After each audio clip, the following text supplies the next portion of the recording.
I think it's the same with raising a kid. You know, I try to give my kids a lot of freedom. You know, I inform them, I rein them in, I try to shepherd them, but I don't ride them. You know, and when they make mistakes, I don't overly punish.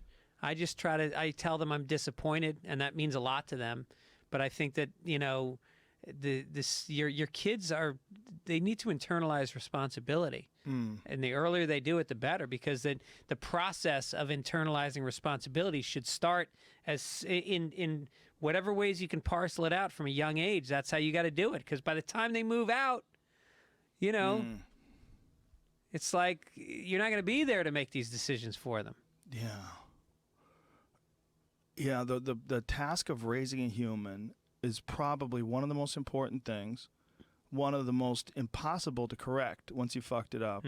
And it's put in the hands of everybody who is most likely raised incorrectly themselves.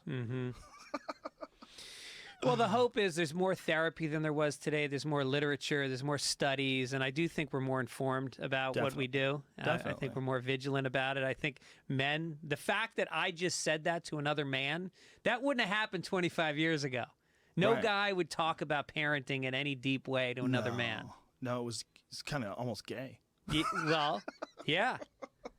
It was not your role to do that. And now parents, it's a partnership, the mother and the father. Because the worst thing, and I know a couple that's like this, where they're never on the same page and their kids are all fucked up. And neither one of them is a bad parent. They're just doing it in opposite ways. What's the ways? He's very, like, you know, checked out in some ways, but like in the way, not in the healthy way I describe, hands off. Is still caring and controlling and supporting. Right. His is a little bit more like, I can't handle this. Hers is, she's super A-type personality, and she's trying to drive the kids to be, you know, their best potential, which is good. A little bit of that is good, and a little bit of what he's doing is good, but they're both polar opposites and not really handling their strategies well either. But I really think that the main thing is that your kids can't feel like they're getting two different messages at the same time from mommy and daddy. It can't feel like they're being smothered either, right? You know, it's one of the things about kids that you find out real early is if you tell them not to do something, that's what they want to do. They don't want you telling them what to do because they're little people.